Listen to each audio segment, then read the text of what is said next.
ಅಣ್ಣ ಹೊರಟು ಇದ್ದಾನೆ. ತುಂಬಿದ ಗರ್ಭಿಣಿಯನ್ನ ಕಾನನದಲ್ಲಿ ಕೊಂಡು ಹೋಗಿ ರಥದಲ್ಲಿ ಬಿಟ್ಟು ಬಾ ಲಕ್ಷ್ಮಣ. ಅಯ್ಯೋ, ಎಂತಹ ಒಂದು ಸ್ಥಿತಿ ಲಕ್ಷ್ಮಣನಿಗೆ ಬಂದು ಹೋಯಿತು. ಹೌದು, ಲಕ್ಷ್ಮಣನಿಗೆ ಅತ್ಯುತ್ತಮವಾದಂತಹ ಒಬ್ಬ ಸೇನಾನಿ ಎನ್ನುವಂತಹ ಬಿರುದಿತ್ತು. 12 ವರ್ಷ ನಿಗ್ರಹದ ಮೈಥುನವನ್ನು ತ್ಯಜಿಸಿ ಆ ಇಂದ್ರಾಣಿಯನ್ನು ಕೊಂದಂತಹ ಲಕ್ಷ್ಮಣ ಅದ್ಭುತವಾದಂತಹ ವ್ಯಕ್ತಿ ಎನ್ನುವಂತಹದ್ದು ಚರಿತ್ರೆಯಲ್ಲಿ ಸುವರ್ಣಾಕ್ಷರಗಳಿಂದ ಬರೆದಿಡುವಂತಹ ಹೆಸರು ಎಂಬುದನ್ನು ಕೇಳಿದ್ದೆ ನಾನು. ಆದರೆ ಇಂದು ಎಂತಹ ಒಂದು ಘೋರವಾದಂತಹ ಹೊಣೆಗಾರಿಕೆಯನ್ನು ನನ್ನ ಮೇಲೆ ಇತ್ತ. ನಮ್ಮ ತಾಯಿ ಲೋಕಮಾತೆ ಸೀತಾಮಾತೆಯನ್ನ ತುಂಬು ಗರ್ಭಿಣಿಯನ್ನ ಅರಣ್ಯದಲ್ಲಿ ಹೋಗಿಬಿಟ್ಟು ಬಾ ಲಕ್ಷ್ಮಣ ಎಂಬುದಾಗಿ ಆಜ್ಞೆ ಇಟ್ಟಿದ್ದಾರೆ. ಯಾರು ಆಜ್ಞೆ ಇತ್ತವನು? ನಮ್ಮಣ್ಣ ಶ್ರೀರಾಮಚಂದ್ರ ಆಜ್ಞೆ ಇಟ್ಟಿದ್ದಾನೆ ಅಂತ ಹೇಳಿದ್ರೆ ಅದನ್ನು ವಿರೋಧಿಸಲು ಸಾಧ್ಯ ಉಂಟೆ? ರಾಜ ಪ್ರತ್ಯಕ್ಷ ದೇವತರ ಆಜ್ಞೆ ಅದು. ಹಾಗಾದ್ರೆ ತುಂಬಿದ ಗರ್ಭಿಣಿಯನ್ನ ಬಿಟ್ಟು ಬಂದಂತಹ ಮೈದುನ ಅನ್ನುವಂತಹ ಒಂದು ಕೆಟ್ಟ ಹೆಸರು ಚರಿತ್ರೆಯ ಪುರಾಣದ ಪುಟಗಳನ್ನು ಸೇರಿ ಹೋಗುವುದಿಲ್ವೇ? ಯಾರು ರಘುವಂಶದ ಕುಡಿಯನ್ನು ಹೊಂದಂತಹ ಹಾಗೆ ತುಂಬು ಗರ್ಭಿಣಿಯನ್ನ ಅರಣ್ಯದಲ್ಲಿ ಕೊಂಡು ಹೋಗಿ ಬಿಡುವಂತಹ ಒಂದು ದುರ್ವಿಧಿ ನನಗೆ ಬಂದೋದಕ್ಕಿದ್ದಲ್ಲ. ರಾಮನಲ್ಲಿ ಕೇಳಬೇಕು, ಅಣ್ಣ ನೀನು ಸೀತೆಯನ್ನು ಬಿಟ್ಟು ಹೇಗೆ ಬದುಕಬಲ್ಲೆ ಎಂಬುದಾಗಿ. ಅಂದು ರಾವಣ ಸೀತೆಯನ್ನು ಅಪಹರಿಸಿದಂತಹ ಆ ಸಂದರ್ಭದಲ್ಲಿ ಅಣ್ಣ ನೀನು ಪಟ್ಟಂತಹ ದುಃಖವನ್ನು ನಾನು ಕಂಡಿಲ್ಲವೇ ಅಣ್ಣ? ಅರಣ್ಯದಲ್ಲಿ ಗಿಡ ಮರಗಳನ್ನು ಸಂಭಾಷಣೆ ಮಾಡಿ ನನ್ನ ಸೀತೆಯನ್ನ ಕಂಡಿರಾ ಅಂತೇಳಿ ಕೇಳಿಲ್ವೇ ಅಣ್ಣ? ಪಕ್ಷಿ ಸಂಕುಲ ಪ್ರಾಣಿ ಸಂಕುಲವನ್ನ ಉದ್ದೇಶಿಸಿ ಅಣ್ಣ ನೀನು ಆಡಿದಂತಹ ಮಾತೇನು ಅಣ್ಣ? ಅದೇ ನಾವು ಲಂಕೆಗೆ ಸೇತುವನ್ನ ಬಂಧಿಸಿ ಅಲ್ಲಿ ಇಂದ್ರಾಣಿ ಜೊತೆಗೆ ಯುದ್ಧ ಮಾಡುವಂತಹ ಅವಧಿಯಲ್ಲಿ ಕಪಟ ಸೀತೆಯನ್ನ ಕೊಂದು ನಮ್ಮೆಡೆ ಕೆಡಹಿದಾಗ ಅಣ್ಣ ನೀನು ಪಟ್ಟಂತಹ ದುಃಖವನ್ನು ನಾನು ನೋಡಿಲ್ವೇ ಅಣ್ಣ?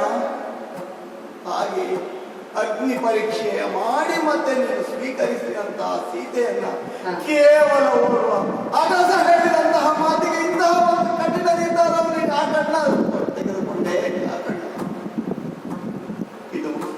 ಇದು ಅಗ್ನಿ ಪರೀಕ್ಷೆ, ಇದು ಲಕ್ಷ್ಮಣನ ಅಗ್ನಿ ಪರೀಕ್ಷೆ. ಈಗ ಯಾಕೆ ಏಕಾಂಗಿಯಾಗಿ ಬಸರಿ ಹಿಂಗಸೊಪ್ಪಳ ಅರಣ್ಯದಲ್ಲಿ ಕಾನನದಲ್ಲಿ ಕೊಂಡು ಹೋಗಿ ಬಿಟ್ಟು ಬರುವಂತಹ ಒಂದು ದುರ್ವಿಧಿ ನನಗೆ ಬಂದದಾಗಿದ್ದಲ್ಲ. ಅಯ್ಯೋ, ಹೇಗೆ ನಾನಿದನ್ನ ಸೀತೆಗೆ ಅರುಹಲಿ? ಅದು ಹೇಳಿದ್ದಾರೆ ಏಕಾಂಗಿಯಾಗಿ ಅವರ ಜೊತೆಗೆ ಯಾರು ಬರುವವರಿಲ್ಲ ಎಂಬುದಾಗಿ. ಇದು ರಾಮನ ಆಜ್ಞೆ ಎಂಬುದಾಗಿ ಕೂಡ ಹೇಳಿದ್ದಾರೆ. ಹೇಗೆ ನಾನು ಸೀತೆಯಲ್ಲಿ ಅತ್ತಿಗೆ ನಿನ್ನ ಗಾಡಿಯಲ್ಲಿ ಬಿಟ್ಟು ಬರಬೇಕಂತೇಳಿ ರಾಮನ ಆಜ್ಞೆ ಆಗಿದೆ ಅಂತೇಳಿ ಹೇಳಿ ನನ್ನಿಂದ ಸಾಧ್ಯ ಇಲ್ಲ ಅಂತ ನನ್ನಲ್ಲಿ ಹೇಗೆ? ಅಯ್ಯೋ, ಸಂಜೆಯ ಹೊತ್ತು ಇದೇ ರಾತ್ರಿ ಕೊಂಡು ಹೋಗುವುದಲ್ಲ. ಯೋಚಿಸ್ತಾ ದುಃಖಿಸ್ತಾ ನನ್ನ ಅಂತಃಪುರವನ್ನು ತಲುಪಿದಾಗ ಊರ್ಮೇಲೆ ನಗನಗುತ್ತಾ ಬಂದು ಮಾತಾಡಿ, ಯಾಕೆ ಇವತ್ತು ಮ್ಲಾನವದನಾಗಲಿ ದುಃಖಿತರಾಗಿದ್ದೀನಿ ಅಂತೇಳಿ ಕೇಳಿದ್ರೆ ಹೇಳದೆ ವಿಧಿ ಹೇಳಿದೆ. ತುಂಬು ಗರ್ಭಿಣಿಯಾದಂತಹ ಸೀತಾಮಾತೆಯನ್ನು ನಾಳೆ ಅರಣ್ಯಕ್ಕೆ ಕೊಂಡು ಹೋಗಿ ಬಿಡುವಂತಹ ದುರ್ದೈವ ನನಗೆ ಬಂತು ಎನ್ನುವಂತಹ ಮಾತನ್ನು ಅವಳು ದುಃಖಿಸಿದ್ದು. ಅವಳು ಸಾಂತ್ವನ ಹೇಳಿದ್ದು, ರಾಮನ ಆಜ್ಞೆ ಇದು, ಅನಿವಾರ್ಯ ಮಾಡಲೇಬೇಕು ಎಂಬುದಾಗಿ. ನಿದ್ರಿಸಿದ ನನಗೆ ನಿದ್ದೆ ಉಂಟೆ. 12 ವರ್ಷ ವನವಾಸದ ಸಂದರ್ಭದಲ್ಲಿ ಅನ್ನ ಆಹಾರ ನಿದ್ರೆಯನ್ನ ಮರೆತು ಗಳಿಗೆ ರೂಪದಲ್ಲಿ ಅದು ಹೋಗಿತ್ತು. ಇವತ್ತು ಕ್ಷಣವೂ ನನಗೆ ಯುಗವಾಗಿ ಬರುತ್ತದೆ. ನಿದ್ರೆ ಇಲ್ಲದೆ ರಾತ್ರಿಯನ್ನು ಕಳೆದಿದ್ದೇನೆ. ಅಣ್ಣನ ಆಜ್ಞೆಯನ್ನ ಅನುಸರಿಸಬೇಕು. ನಿಧಾನವಾಗಿ ಸೀತೆಯ ಅಂತಃಪುರಕ್ಕೆ ಹೋಗ್ತೇನೆ. ಹೋಗ್ತಾ ಹೇಳಬೇಕಾಗಿ ಹೇಗೆ ಅರ್ಥವಾಗ್ತಾ ಇಲ್ಲ. ನಿಧಾನವಾಗಿ ಅಂತ ಕಡೆ ಸಾಧ್ಯ ಹೇಗೆ ರಾಮನನ್ನಲ್ಲಿ ಆಡಿಸ್ತಾನ ಹಾಗೆ ಮಾಡ್ತಾರೆ ಅಂದರೆ ಮುಂದೆ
ಅಮ್ಮ ನಮಿಸಿಕೊಂಡಿದ್ದೇನೆ. ನೀನು ಒಳ್ಳೆದಲ್ಲ ಇದು. ಅಂತಃಪುರದಲ್ಲೇ ನಾನು ಉಯ್ಯಾಲೆಯಲ್ಲಿ ಕುಳಿತು ನಿಧಾನಕ್ಕೆ ತೂಗಿಕೊಂಡಿದ್ದವಳು. ದೂರದಿಂದಲೇ ನಿನ್ನ ಬರೋಣವನ್ನು ನೋಡಿದೆ. ಹಾಗೆಂದು ನೀನು ಬಂದಿದ್ದಿ ಅಂತ ಸಂತೋಷವಾದರೂ ಮೊದಲಿನ ಹಾಗೆ ವೇಗವಾಗಿ ಎದ್ದು ಬಾಗಿಲ ಹತ್ರ ಬರುವುದಕ್ಕೆ ನನಗೂ ಆಗುವುದಿಲ್ಲವಲ್ಲ. ಆದ್ರೆ ನೀನು ಕಂಡಾಗ ಸಂತೋಷ ಆಯ್ತು. ಯಾಕೆ ಗೊತ್ತೇ? ಯಾವಾಗ ನಾವು ಮರಳಿ ಲಂಕೆಯಿಂದ ಅಯೋಧ್ಯೆಗೆ ಬಂದೆವೋ, ನಿನ್ನ ಅಣ್ಣ ಇಲ್ಲಿ ಅರಸನಾಗಿ ಪಟ್ಟಾಭಿಷಿಕ್ತರಾದರೋ, ಅಲ್ಲಿಂದ ಮತ್ತೆ ನೀನು ನನಗೆ ಮಾತಿಗೆ ಸಿಕ್ಕಿದ್ದೇ ಕಡಿಮೆ. ನಿನಗೆ ಮಾತೇ ಕಡಿಮೆ.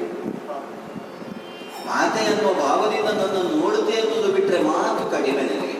ಇಲ್ಲ, ನಿಮ್ಮನ್ನು ಮತ್ತು ಅಣ್ಣನ ಸೇವೆಯಲ್ಲೇ ನನ್ನ ಕಾಲವನ್ನು ಕಳೆದ. ಒಂದು ದೃಷ್ಟಿಯಿಂದ ನೋಡಿದ್ರೆ ನಿನ್ನ ಅಣ್ಣನ ನೆರಳು ನೀ, ಅಲ್ಲ ನಿನ್ನ ಅಣ್ಣನ ಕೈ ನೀ.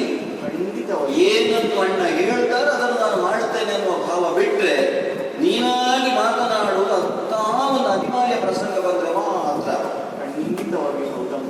ಹಾಗಾದ್ರೆ ನಿನ್ನ ಅತ್ತಿಗೆ ಅಂತಃಪುರಕ್ಕೆ ನೀನು ಬಂದಿದ್ದಿ ಅಂತಾದ್ರೆ ಒಂದು ಮಾತಾಡುವುದಕ್ಕೆ, ಅಲ್ಲದಿದ್ದರೆ ಏನನ್ನಾದ್ರೂ ಮಾಡುವುದಕ್ಕೆ ಅಂತ ಆಯ್ತು. ಅದೆರಡು ಬಿಟ್ಟು ಮತ್ತೊಂದಿಲ್ಲ ಅಲ್ಲ. ಅಂತ ಒಂದು ನನ್ನವರ ಜೊತೆಗೆ ನಾನು ಇದ್ದೇನೆ ಅನ್ನುವಂತಹ ಸಂತೃಪ್ತಿ ಉಂಟು. ಅತ್ತೆಯಂದ್ರಿದ್ದಾರೆ, ತಂಗಿಯಂದ್ರಿದ್ದಾರೆ. ಆದ್ರೂ ಒಂದು 13 ವರ್ಷಗಳಿಂದ ಮೇಲೆ ನಿಮ್ಮ ಜೊತೆಗೇ ನಾನು ಕಾನನದಲ್ಲಿ ಕಳೆದ ಕಾರಣ ಮಾತ್ರವಲ್ಲ, ಏನಾದ್ರೂ ವರ್ತಮಾನವನ್ನು ಆಡುವುದಿದ್ರೆ ಅಲ್ಲಿಯ ವಿಷಯವನ್ನೇ ಮಾತನಾಡುವುದು ಮಾತ್ರ ಇರುವ ಕಾರಣ ಅದು ಸರಿಯಾಗಿ ಮಾತಾಡಬೇಕು ಅಂತಾದ್ರೆ ನೀನೇ ಆಗಬೇಕಷ್ಟೆ. ಯಾಕಂದ್ರೆ ಆ ಸನ್ನಿವೇಶದಲ್ಲಿ ನೀನು ಇದ್ದವನು, ನಮ್ಮ ಜೊತೆಗೆ ಅದನ್ನೆಲ್ಲವನ್ನು ಅನುಭವಿಸಿದವರ ಜೊತೆಗೆ ಮಾತನಾಡುವುದು ಹೆಚ್ಚು ಸಂತೋಷವನ್ನು ಕೊಡ್ತದೆ. ಹೌದು. ಹಾಗಾಗಿ ಬೇಸಾಗಿ ಬಂದದ್ದು. ಯಾಕಾಗಿ ಬಂದೆ, ಏನು ಉದ್ದೇಶ? ನಿನ್ನ ಅಣ್ಣನೇ ನಿನ್ನಲ್ಲಿ ಏನನ್ನಾದ್ರೂ ಹೇಳಿ ಕಳುಹಿಸಿದ್ರೋ, ಅಲ್ಲ ನೀನೇ ಏನನ್ನಾದ್ರೂ ಹೇಳುವುದಕ್ಕೆ ಅಂತ ಬಂದೆವು. ಅಮ್ಮ, ವಿಶೇಷವಿದೆ, ಕೇಳಬೇಕು, ಚಿತ್ತೈಸಬೇಕು ದೇವಿ. ಚಿತ್ತವಿಸಲೇ ದೇವಿ ನಿನ್ನ ತಟೆಯ ರಾಮ ಅತಿಯೊಳಿ ಕೇಳಿದಾಗ ಚಿತ್ತದ ಜಯತೆಯ ಉತ್ತಮ ಕಾಲದ ಕುಂಡಲಿಯನುದಾಗ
ರಾಮನಲ್ಲಿ ನಿಮ್ಮ ಆಸೆಯನ್ನ ತೋಡಿಕೊಂಡಿದ್ದೀರಂತೆ.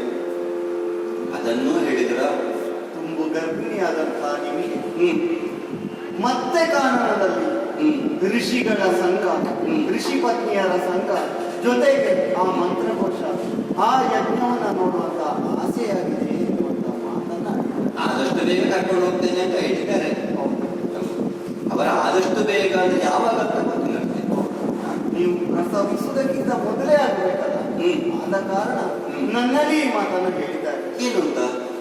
ಸೀತೆಯನ್ನ ಆದಷ್ಟು ಬೇಗನೆ ಹಾ, ಅಲ್ಲಿ ಕಾನನದಲ್ಲಿ ಹೋಗಿ ಬಿಟ್ಟು ಬಾ ಎಂಬುದಾಗಿ ಹೇಳಿದ್ದಾರೆ.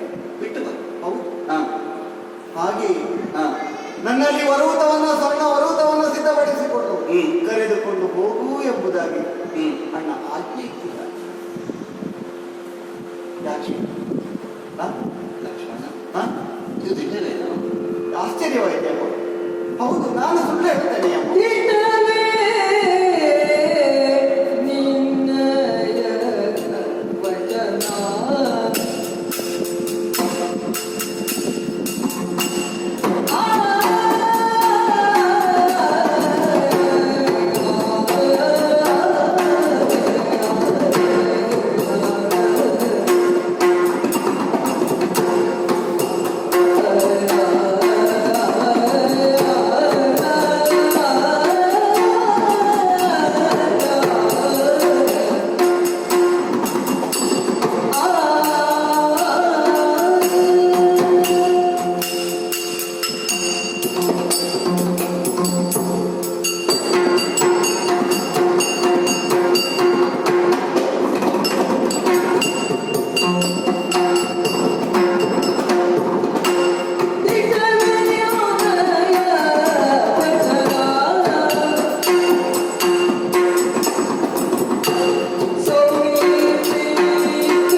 ಆದರೆ ಇಷ್ಟು ಶೀಘ್ರವಾಗಿ ಅದನ್ನು ಮಾಡ್ತಾರೆ ಅನ್ನುವಂತಹ ಕಲ್ಪನೆಯೇ ನನಗಿರಲಿಲ್ಲ.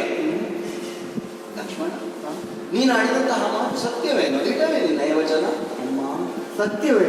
ಯಾಕೆ ನಂಬುಗೆ ಬರುವುದಿಲ್ಲ? ಅಲ್ಲ, ನೀನಾಗಲಿ ನಿನ್ನ ಅಣ್ಣನಾಗಲಿ ಕನಸಿನಲ್ಲಿಯೂ ಸುಳ್ಳು ಹೇಳುವುದಕ್ಕಿಲ್ಲ ಅಂತ ನನಗೆ ಗೊತ್ತುಂಟು. ಆದರೂ ಅದು ಸಂತೋಷದಲ್ಲಿ ಒಂದು ಕೇಳುವ ಮಾತು, ಸಂತೋಷದ ಬರದಲ್ಲಿ ಸುಳ್ಳಲ್ವಲ್ಲ ಎಂಬುದ. ಅಂದ್ರೆ ಏನೋ ಒಂದು ಸಿಹಿ ಬೇಕು ಬೇಕು ಬೇಕು ಅಂತ ಮಗು ಬಯಸ್ತಾ ಇರ್ತದೆ. ಒಂದಾದ್ರೂ ಸಿಕ್ಕಿದ್ರೆ ದೊಡ್ಡದು ಅಂತ ಇರ್ತದೆ. ಹಾಗೆ ಅಂತ ಒಂದು ತಟ್ಟೆಯಲ್ಲೇ ತುಂಬ ತಂದು ಮಗುವಿನ ಎದುರು ಇಟ್ಟಾಗುವಾಗ ಇದೆಲ್ಲ ನನಗೂ ಅಂತ ಕೇಳ್ತದೆ. ಅದಕ್ಕೆ ಗೊತ್ತುಂಟು, ಅದಕ್ಕೆ ಕೊಡ್ತಾರೆ ಅಂತ. ಆದರೂ ಸಂತೋಷದ ಆಧಿಕ್ಯದಲ್ಲಿ ಕೇಳಿದ ಹಾಗೆ ಇದು ಸತ್ಯ ಅಲ್ಲವೇ? ಖಂಡಿತವಾಗಿ ಸತ್ಯ. ಇದು ಸಂತೋಷದಲ್ಲೇ ಸಮಾಧಾನದಲ್ಲೇ ನಿನ್ನ ಅಣ್ಣ ಸೀತೆಯನ್ನು ಕಾಡಿಗೆ ಕರ್ಕೊಂಡು ಹೋಗು ಅಂತ ಹೇಳಿದ್ರ? ಅಲ್ಲ, ನನ್ನ ಹೆಂಡತಿ ಹಠ ಮಾಡುತ್ತಾಳೆ, ಅವಳು ಒಮ್ಮೆ ಹಠ ಮಾಡುವುದಕ್ಕೆ ತೊಡಗಿದರೆ ಮತ್ತೆ ಅದು ಮುಗಿಯುವಲ್ಲಿವರೆಗೆ ಅವಳು ನಿಲ್ಲುವುದಿಲ್ಲ ಅನ್ನೋ ಭಾವದಿಂದ ಹಠ ಕೊಟ್ಟಿದ್ದಾನೆ ರಮಣ. ನಾನು ಹಠ ಮಾಡಿದೆ ಅನ್ನೋ ಕಾರಣಕ್ಕಾಗಿ ಅಲ್ವಲ್ಲ, ಖಂಡಿತ ಅಲ್ಲ. ಅವರೇ ಮನಸ್ಸಿನಲ್ಲಿ ತೀರ್ಮಾನಿಸಿ ನಿಶ್ಚಯ ಮಾಡಿಯೇ ನನ್ನನ್ನು ಕಾಡಿಗೆ ಕಳುಹಿಸುವುದು ಅಂತ ಹೇಳಿದ. ಹೌದು ತಾನೆ? ಹೌದು, ಖಂಡಿತವಾಗಿಯೂ ಅಷ್ಟೇ ಸಾಲದು. ಈಗ ನಾನು ಹೇಗೆ ಸಂತೋಷದಿಂದ ಕಾಡಿಗೆ ಹೋಗಬೇಕು ಅಂತ ಅಪೇಕ್ಷಿಸಿದನೋ ಅಷ್ಟೇ ನಿರ್ಮಲವಾದಂತಹ ಮನಸ್ಸಿನಿಂದ ನನ್ನವರು ನನ್ನನ್ನು ಕಳುಹಿಸಿ ಕರ್ಕೊಂಡು ಹೋಗು ಅಂತ ಹೇಳಿದ್ರು. ಅದೇ ಶ್ರದ್ಧೆಯಿಂದ ನೀನು ಸಿದ್ಧನಾಗಿದ್ದೀಯಲ್ಲ? ಖಂಡಿತವಾಗಿಯೂ ನಿಚ್ಚಟವಾದಂತಹ ಶ್ರದ್ಧೆಯಿಂದಲೇ ಸಿದ್ಧನಾಗಿದ್ದಿ. ಅದನ್ನ ಹೌದು. ನಾನು ಮಾತಾಡ್ತಾ ಮಾತಾಡ್ತಾ ಒಂದು ವಿಷಯವನ್ನು ಮರ್ತೇ ಬಿಟ್ಟಲ್ಲ. ನನ್ನ ಒಟ್ಟಿಗೆ ಅನುಭವ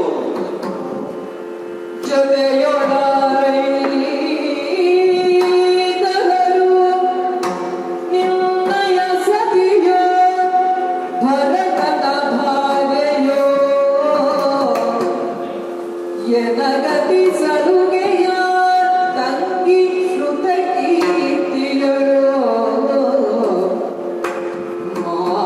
ಮಾತೆಯರು ಹಿತದಿ ಬೇಳ ಕಾಲನದಿ ಮುನಿಸದಿಯರಿಗೆ ಕೊಡಲೇ ನೊಯ್ಯಲಿ ಮುನಿಸತಿಯರಿಗೆ ಕೊಡಲೇ ನೊಯ್ಯಲಿ ಶಿತಿಯ ಭಿನ್ನಕ್ಕೆ ಕಲ್ಲಳಿಸಿ ಲಕ್ಷ್ಮಣನು ಜೊತೆಯೊಳೈತರು ನಿರ್ಣಯ ಸತಿಯ ಭರತನ ಭಾರ್ಯೆಯ ಎನಗತಿ ಸಲುಗೆಯ ತಂಗಿ ಶ್ರುತ ಕೀರ್ತಿಯರೋ ಮಾತೆಯರೋ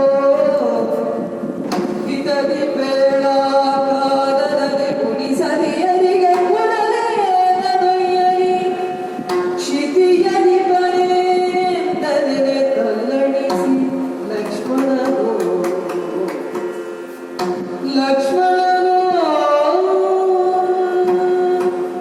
ಕರೆದೊಯ್ಯುವುದಕ್ಕೆ ಸಿದ್ಧನಾಗಿದ್ದೇನೆ ಅಂತ ನೀನು ಹೇಳುವಾಗ ಸಂತೋಷದ ಆಧಿಕ್ಯದಿಂದ ನಾನು ಎಲ್ಲವನ್ನು ಮರೆತು ಬಿಟ್ಟೆ. ಲಕ್ಷ್ಮಣ, ಇದಕ್ಕೆ ನಾನು ಒಬ್ಬಳೇ ಹೋಗಿಲ್ಲ. ಅಂದ್ರೆ ಸಾಧ್ಯವಾದರೆ ನಾನು ನಿನ್ನ ಜೊತೆಯಾಗಿ ಬರ್ತೇನೆ, ನಿನ್ನನ್ನು ನಾನು ಕರೆದುಕೊಂಡು ಹೋಗ್ತೇನೆ ಅಂತ ನಿನ್ನ ಅಣ್ಣ ನನಗೆ ಹೇಳಿದ ಮಾತು. ಆದ್ರೆ ಅವರು ಗೊತ್ತಿಲ್ಲ ಅಂತ ಹೇಳಿದ್ರ. ಈಗ ನಿನ್ನನ್ನೇ ಕಳುಹಿಸಿದ್ದಾರೆ, ಕಾನನದ ಕಡೆಗೆ ಬಿಟ್ಟು ಬಾ ಅಂತ ಹೇಳಿದ್ದಾರೆ ಅಂತ ಆದರೆ ಅವರು ಬರುವುದಿಲ್ಲ ಅಂತ ಆಯ್ತಲ್ಲ. ಹಾಗಾದ್ರೆ ಮತ್ತೆ ಪ್ರಶ್ನೆ ಹುಟ್ಟುತ್ತದೆ, ಜೊತೆಯವಳ ಆರೈಸಿದ ನಿನ್ನ ಮಡದಿಯಾದಂತಹ ಊರ್ಮಿಳ ಬರ್ತಾಳ, ಅಲ್ಲ ಭರತನ ಮಡದಿ ನನ್ನ ಸಹೋದರಿಯಾದಂತಹ ಮಾಂಡವಿ ಬರ್ತಾಳ, ಮತ್ತೊಬ್ಬಳಿದ್ದಾಳೆ. ಹೌದು, ಶತ್ರುಘ್ನನ ತಂಗಿ ಎನಗತಿ ಪ್ರಿಯಳು. ಅಂದ್ರೆ ಕೊನೆಯವರೆಗೆ ನಮಗೆ ಯಾವತ್ತೂ ಪ್ರೀತಿ ಹೆಚ್ಚೆ, ಪ್ರೀತಿ ಜಾಸ್ತಿ.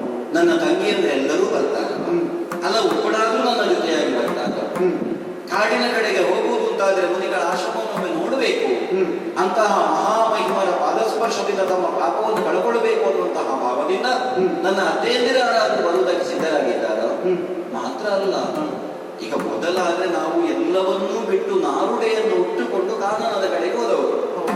ಅಲ್ಲಿಯೇ ಋಷಿ ಪತ್ನಿಯಾಗಿರುವಂತಹ ಅನಸೂಯ ದೇವಿಯೇ ನನಗೆ ವಿಧ ವಿಧವಾದಂತಹ ಸ್ವರ್ಣಾಭರಣಗಳನ್ನು ತೊಡಿಸಿದವರು.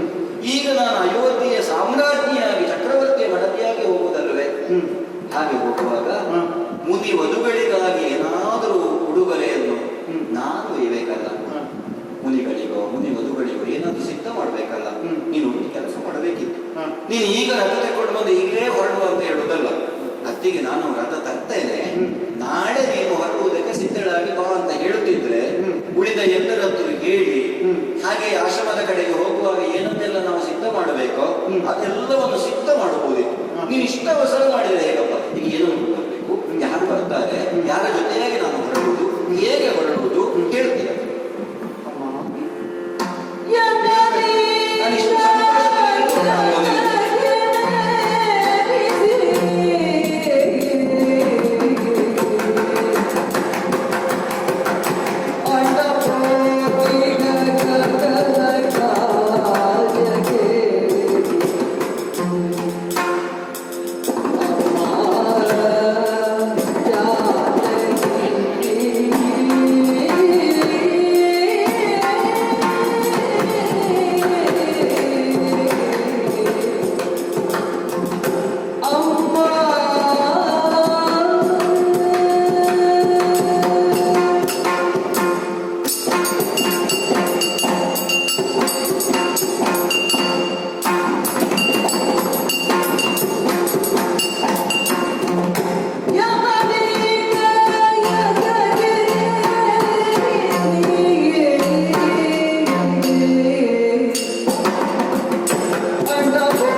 ವನವಾಸ ಅಲ್ಲ, ಮತ್ತೆ ನನಗೆ ಅರಣ್ಯವಾಸವಾಗಬೇಕು ಅಂತೇಳಿ ನೀವು ಕೇಳಿದಂತಹ ಹೊತ್ತಿನಲ್ಲಿ ಋಷಿ ಮುನಿಗಳ ಆಶ್ರಮಕ್ಕೆ ನಿನ್ನೆ ನಿಮ್ಮ ಬಯಕೆಯನ್ನ ಹೇಳಿದಂತಹ ಇವತ್ತು ಅಣ್ಣ ಈಡೇರಿಸಲಿಕ್ಕೆ ಹೊರಟ ಎನ್ನುವಂಥದ್ದು ನಿಮಗೆ ಸತ್ಯವೋ ಅಸತ್ಯವಾಗಿಯೋ ಕಂಡು ಕನಸೋ ನನಸೋ ತಂದಿಸಿ. ಇದು ನನಸ ಕನಸಲ್ಲ.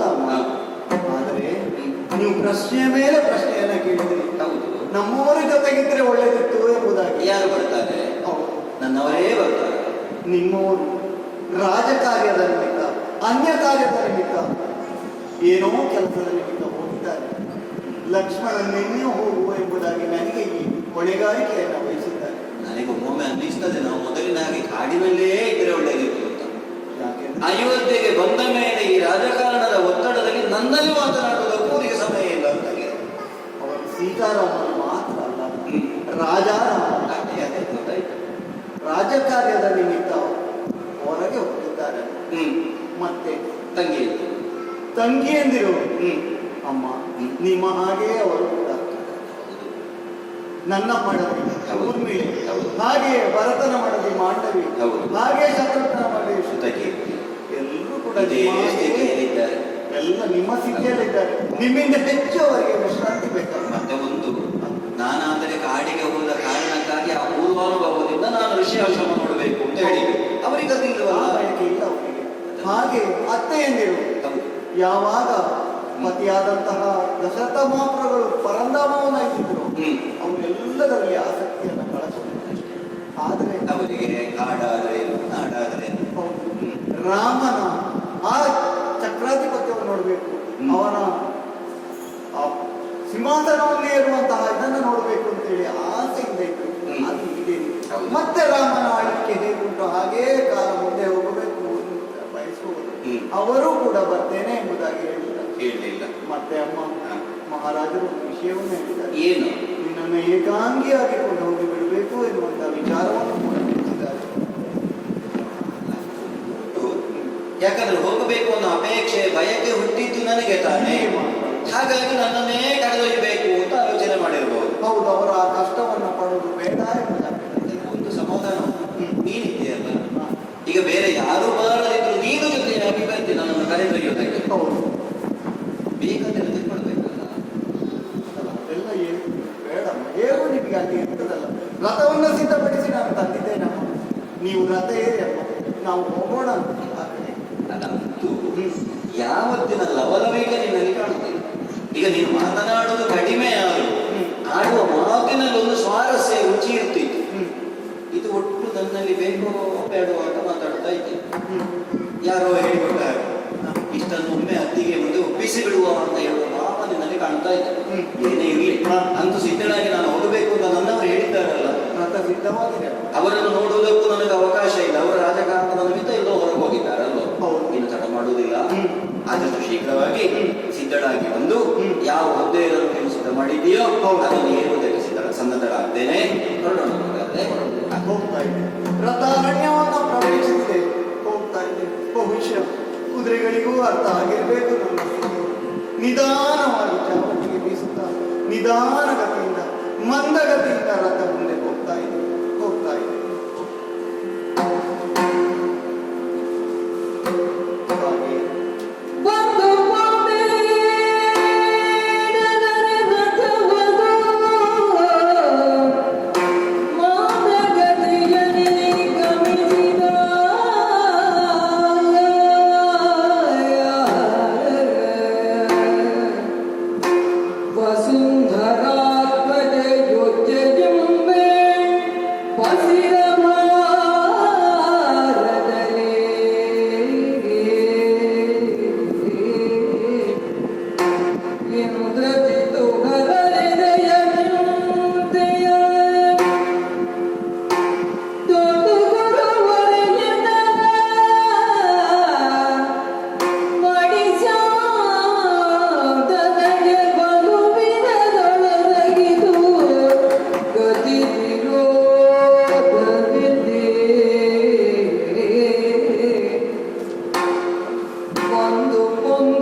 ನಿಧಾನವಾಗಿ ಗಮನಿಸ್ತಾ ಇದೆ. ಯಾಕಾಗಿ ಹೋಗುತ್ತಾ ಇದ್ದ ಹಾಗೆ ನನ್ನ ಮನಸ್ಸು ಭಾರವಾಗ್ತಾ ಇದೆ. ಶ್ರೀರಾಮಚಂದ್ರನ ಪತ್ನಿ ಬಸಿರ ಭಾರ, ದಿನವಂಶ ಕುಲ, ರಘುವಂಶ ಕುಲ, ಸೂರ್ಯವಂಶದ ಬಸಿರ ಭಾರ, ಸೂರ್ಯವಂಶದ ಕುಟಿ ಆಕೆಯ ಹೊಟ್ಟೆಯಲ್ಲಿ ಬೆಳೆಯುತ್ತಾರೆ. ಹಾಗಾದ್ರೆ ಅದರ ಭಾರಕ್ಕೆ ರಥ ನಿಧಾನವಾಗಿ ಗಮನಿಸ್ತಾ ಇದೆ. ಹಾಗೆಯೇ ಮುಂದೆ ನನ್ನ ಚಿಂತೆಯ ಭಾರಕ್ಕೆ ಇದು ನಿಧಾನವಾಗಿ ಹೋಗ್ತಾ ಇದೆ. ಸೀತಾಮಾತೆ ಗುರುತಿಸಿದ್ದಾಳೆ, ಇಂದಿನ ಲವಲವಿಕೆ ಇಲ್ಲ. ನನ್ನ ಅಗ್ನಿ ಪರೀಕ್ಷೆಯ ಸಮಯ ಬಂದು ಹೋಗುತ್ತೆ. ಅಯ್ಯೋ ಶಿವನೇ, ಏನ್ ಮಾಡಲಿ ದತ್ತಾರಣ್ಯ ಬರ್ತಾ ಇದೆ. ಆಶ್ರಮವೆಲ್ಲ ಕಳೆಯಿತು, ಮುಂದೆ ಹೋಗ್ತಾ ಇದೆ. ಕತ್ತಲೆ ಕಳೀತಾ ಇದೆ. ಹಾಗಾದ್ರೆ ಹೇಗೆ ನಾನು ಈ ವಿಷಯವನ್ನ ಅವಳಿಗೆ ತಿಳಿಸಲಿ? ಈ ತರ ಯಾವುದೋ ರೀತಿಯಲ್ಲಿ ನಾನು ಅವಳನ್ನು ಕರೆದುಕೊಂಡು ಮುಂದೆ ಬಂದೆ. ಹಾಗಾದ್ರೆ ಏನ್ ಮಾಡೋದು? ಹೇಗೆ ನಾನು ಅವಳಿಗೆ ನನ್ನ ತಿಳಿಸೋಣ? ಮುಂದೆ ಹೋಗ್ತಾ ಇದೆಯಲ್ಲ ರಥ, ಮಂದಗತಿಯಲ್ಲಿ ಹೋಗ್ತಾ ಇದೆಯಲ್ಲ. ಲಕ್ಷ್ಮಣ, ಋಷಿಗಳ ಆಶ್ರಮಕ್ಕೆ ಹೋಗಬೇಕು ಅಂತ ನನ್ನ ಅಪೇಕ್ಷೆ ಇದ್ದದ್ದು. ಹಾಗಾಗಿ ಅಲ್ಲಿಗೆ ಕರೆದೊಯ್ಯುತ್ತೇನೆ ಅಂತ ನೀನು ಹೇಳಿ ಅಯೋಧ್ಯೆಯಿಂದ ಹೊರಟವು. ಹ. ಈಗ ನೋಡಿದರೆ ನಮಗೆ ಯಾವ ಋಷಿಗಳ ಆಶ್ರಮ ಎಲ್ಲ ಸಿಗುತ್ತದೋ ಅದೆಲ್ಲವನ್ನು ಉತ್ತರಿಸಿ ಉತ್ತರಿಸಿ ಉತ್ತರಿಸಿ ನಮ್ಮ ರಥ ಅನ್ನುವುದು ದಟ್ಟವಾದ ಕಾನನದ ಕಡೆಗೆ ಸಾಗುತ್ತಾ ಇದೆ. ಹೌದು. ಮಾತ್ರವಲ್ಲ, ಹ್ಮ್. ನೀನು ಧಾರಾಕಾರವಾಗಿ ಕಣ್ಣೀರು ಸುರಿಸ್ತಾ ಇದ್ದೆ. ಹ್ಮ್. ಏನಪ್ಪ ಇದು? ಹ್ಮ್. ಈಗೇನು ಶಾಶ್ವತವಾಗಿ ನಾನು ಕಾಡಿನಲ್ಲಿ ಇರ್ತೇನೆ ಅಂತ ಅಲ್ಲಿಂದ ಬಂದವಳ? ಹ್ಮ್. 1-2 ದಿನವೋ 3 ದಿನವೋ ಈ ಪರಿಸರದಲ್ಲಿರುವ ಋಷಿಗಳ ಆಶ್ರಮದಲ್ಲಿದ್ದು ಮತ್ತೆ ಮರಳಿ ನಾನು ಅಯೋಧ್ಯೆಗೆ ಬರುವವಳೇ ತಾನೆ. ನಿನಗೆ ನನ್ನ ಅಣ್ಣನಾದ ರಾಮನನ್ನು ಬಿಟ್ಟೆ ಅಂತ ಕಣ್ಣೀರೋ, ಅಲ್ಲ ನನ್ನನ್ನಿಲ್ಲಿ ಬಿಟ್ಟು ಹೋಗಬೇಕಲ್ಲ ಅಂತ ಕಣ್ಣೀರೋ? ಯಾಕಪ್ಪ ಈಗ ಚಿಂತಿಸ್ತಾ ಇದ್ದೀನಿ ನೀನು? ಅಮ್ಮ ಅಮ್ಮ, ರಥವನ್ನು ನಿಲ್ಲಿಸಿದ್ದೇನೆ ಅಮ್ಮ. ಹೌದು, ರಥ ನಿಲ್ಲಿಸಿದ್ದ ಹೌದು. ಇಲ್ಲಿ ಹತ್ತಿರ ಯಾವ ಆಶ್ರಮವೂ ಇಲ್ಲವಲ್ಲ. ಅಮ್ಮ, ಹ? ನನ್ನನ್ನು ಗಮನಿಸಿದ್ದೀನಿ. ಯಾಕೆ ಲಕ್ಷ್ಮಣ ಈ ಮಂದ ಗಮನ ಎಂಬುದಾಗಿ ಹೇಳಿದ್ದಿ? ಹೌದು. ಅಮ್ಮ, ಮುಖದಲ್ಲಿ ವಿಷಾದ, ಕಣ್ಣೀರ ಗೋಡಿ. ಸತ್ಯವನ್ನು ಹೇಳ್ತೇನೆ ಅಮ್ಮ. ಅಮ್ಮ, ಇನ್ನು ಹೇಳುವುದಕ್ಕೊಂದು ಸತ್ಯ ಅಂತ ಉಂಟಲ್ಲ. ಅಮ್ಮ, ಈ ತನಕ ನಿನ್ನನ್ನ ಇಲ್ಲಿಗೆ ಕರೆದುಕೊಂಡು ಬಂದಿದ್ದೇನೆ ಅಮ್ಮ. ಈಗ ನಾನು ಸತ್ಯವನ್ನು ಅರಿಯಬೇಕು ಅಮ್ಮ. ಏನದು? ರಾಮ ಒಂದು ನಿರ್ಧಾರವನ್ನ ಮಾಡಿದ್ದಾನೆ. ಏನಪ್ಪ? ನಿನ್ನೆ ನೀವು ಮಾತನಾಡಿದ ನಂತರ ಹ. ಯಾರೋ ಒಬ್ಬ ವ್ಯಕ್ತಿ ಬಂದು ವಿಚಾರವನ್ನ ತಿಳಿಸಿದ್ದಾನೆ. ಹ್ಮ್ ಸೀತೆಗೆ ಕಳಂಕ ತಟ್ಟಿದೆ ಎನ್ನುವಂತ ಒಂದು ಮಾತನ್ನ ಹೇಳಿದ. ಲೋಕ ಕಳಂಕ ನಿನಗೆ ತಟ್ಟಿದೆ ಅಂತ ಅಮ್ಮ. ಅದಕ್ಕೆ ಹೇಗೆ ಹೇಳಲಿ ತಾಯಿ ನನ್ನ ಮನಸ್ಸಿನ ದುಗುಡವನ್ನು? ಅಣ್ಣ ಆಜ್ಞೆ ಇಟ್ಟಿದ್ದಾನೆ. ಏನು ಅಂತ? ಅಣ್ಣ ಒಂದು ನಿರ್ಧಾರವನ್ನ ಮಾಡಿದ್ದಾನೆ. ಅದನ್ನ ನಿನಗೆ ಹೇಗೆ ತಿಳಿಸಲಿ ಅಮ್ಮ? ನಾನು ಹೇಗೆ? ನಿನ್ನ ಅಣ್ಣ ಮಾಡಿದ ನಿರ್ಧಾರ ಅಂದ್ರೆ ನನ್ನ ಪತಿದೇವರು ಮಾಡಿದ ನಿರ್ಧಾರ. ಅದನ್ನು ಹೇಳುವುದಕ್ಕೆ ನಿನಗೆ ಅಳುಕಿ ಯಾಕೆ, ಅಂಜಿಕೆ ಯಾಕೆ? ಹೇಳಪ್ಪ. ಹೇಗೆ, ಯಾವ ನಾಲಿಗೆಯಿಂದ ಹೇಳಲಿ ಅಮ್ಮ? ಅಂತಹ ಘೋರವಾದಂತಹ ನಿರ್ಧಾರ